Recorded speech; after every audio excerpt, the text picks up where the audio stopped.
Penjajahan Belanda selama 350 tahun di Indonesia telah memberikan kekayaan dan kemakmuran yang melimpah kepada negeri Belanda. Sebaliknya, rakyat Indonesia mengalami pemiskinan dan kemerosotan tingkat hidup yang semakin parah. Kepincangan ini amat menyentuh hati nurani segolongan cendekiawan dan pemuka masyarakat Belanda. Mereka mendirikan gerakan yang bertujuan mendorong pemerintahnya untuk membayar kembali hutang budi bangsa Belanda kepada bangsa Indonesia. Seorang reformis kolonial, C.H.T. van Deventer, menulis artikel In Eerschuld atau Utang Budi, karangan yang menganjurkan agar pemerintah Belanda mengembalikan sebagian dari keuntungan yang diperoleh dari Indonesia. Caranya ialah dengan mempergunakan sisa anggaran belanja sejak tahun 1876 sebesar 176 juta gulden untuk membiayai pembangunan ekonomi di Indonesia.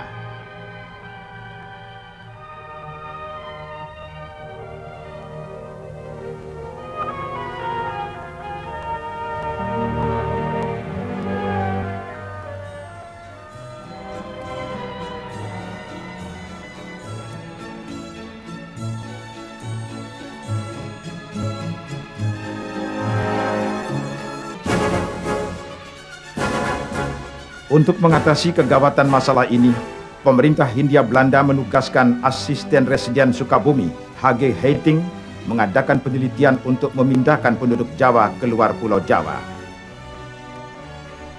Pada tahun 1905, pemerintah menyiapkan koloni pertanian di bagian selatan Sumatera untuk pemukiman baru bagi penduduk Jawa yang bersedia dipindahkan.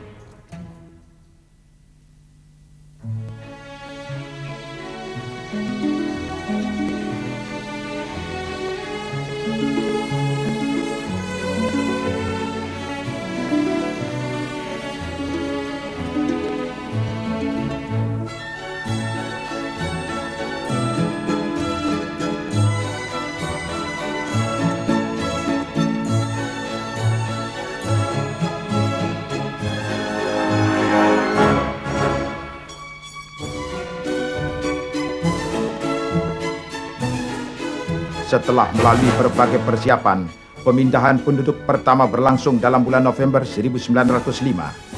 Penduduk yang mengikuti kolonisasi ini berjumlah 155 kepala keluarga dengan tujuan Gedong Tataan di Lampung Selatan. Berkat metode seleksi yang lebih baik serta persiapan lokasi pemukiman, jumlah penduduk yang mengikuti kolonisasi terus meningkat. Tahun 1930, jumlah imigran dari Jawa mencapai 30.000 jiwa.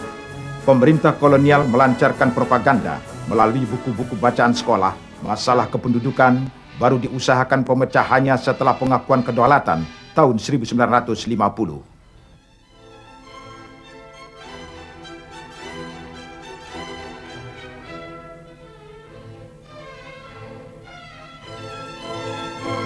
Pemerintah Republik Indonesia untuk pertama kali mengirimkan 23 kepala keluarga ke Lampung pada tanggal 12 Desember 1950. Hari ini kemudian diperingati sebagai Hari Bakti Transmigrasi. Dalam keadaan darurat, misalnya terjadinya bencana alam, pemerintah mengirimkan penduduk daerah bencana untuk bertransmigrasi, seperti letusan Gunung Merapi dan Gunung Agung pada tahun 1962.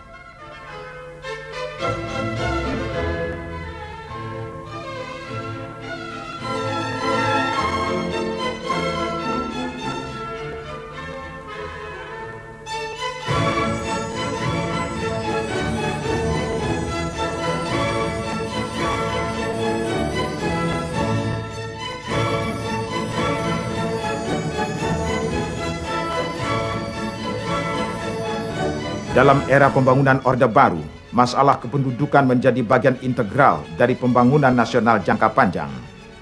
Pelaksanaan transmigrasi diatur dalam garis-garis besar haluan negara yang bertujuan meningkatkan kesejahteraan rakyat melalui penyebaran penduduk yang seimbang dengan pengembangan sumber daya alam.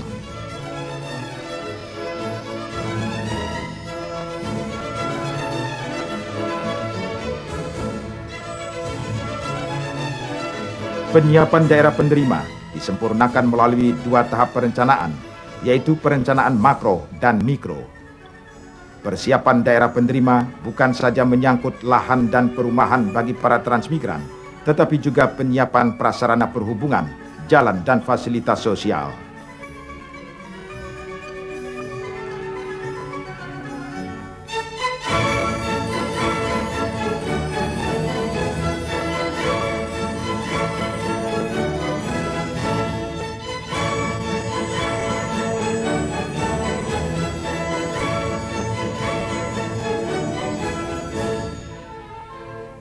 Sarana ibadah, pendidikan dan perawatan kesehatan telah disiapkan di lokasi pemukiman.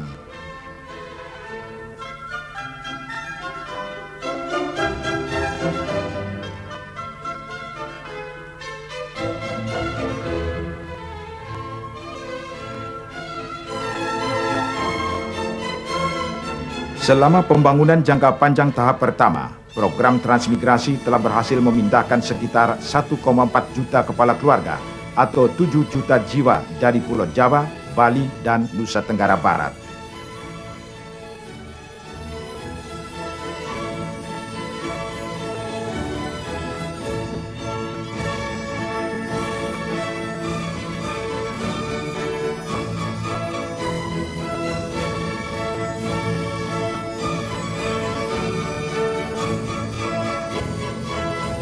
Program transmigrasi ternyata ikut mendorong pertumbuhan daerah penerima. Investasi ikut berkembang, sejalan dengan tumbuhnya daerah-daerah pemukiman baru. Kedatangan tenaga terampil dan produktif dalam jumlah besar langsung ikut memutar kegiatan ekonomi setempat. Pengiriman transmigran disesuaikan dengan kondisi daerah penerimaan. Sepanjang pantai timur Sumatera, Kalimantan bagian selatan dan barat, serta Sulawesi, dibuka proyek pengembangan lahan pasang surut. Tujuannya ialah untuk mengembangkan daerah berawa-rawa menjadi produktif untuk budidaya pertanian dan perikanan. Transmigrasi daerah pasang surut dipolakan untuk mengembangkan tanaman keras di samping pertanian yang menghasilkan pangan.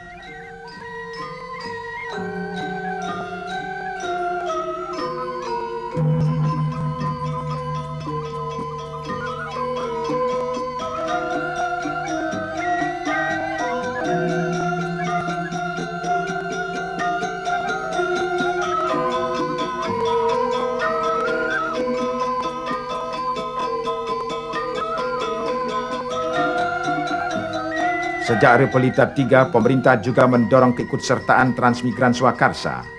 Transmigran Swakarsa terdiri dari anggota keluarga yang menyusul keluarga yang telah berhasil di daerah pemukiman baru. Pembangunan perkebunan besar di daerah Sumatera, Kalimantan, dan Irian Jaya menampung transmigran dalam sistem perkebunan inti rakyat atau PIR. Para transmigran ini menjadi petani plasma yang mengusahakan tanaman komoditi bagi perkebunan inti yang menampung hasil produksinya.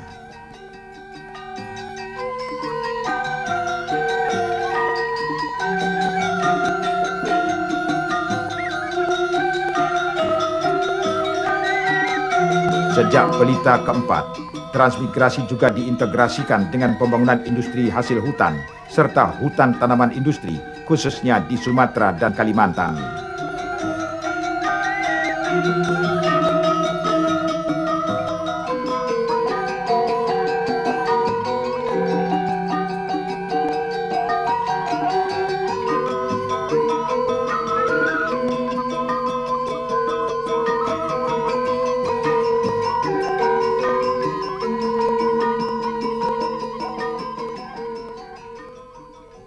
Pada tahun 1973, pemerintah mulai membangun jalan raya lintas Sumatera yang diresmikan pada tahun 1976. Namun kelancaran perhubungan darat antara dua pulau ini juga mengakibatkan arus balik penduduk Sumatera ke Pulau Jawa, khususnya di kota-kota besar. Kota-kota besar di Jawa dengan kehidupan malam yang gemerlapan tetap menarik para pendatang dari luar. Lahan-lahan yang luas di daerah menawarkan kemakmuran, namun harus ditebus dengan kerja keras dan cucuran keringat. Kota besar tidak selalu menawarkan kesenangan. Di sini terdapat kelompok masyarakat yang menghidupi dirinya dari sisa-sisa kelompok masyarakat lain yang lebih mampu.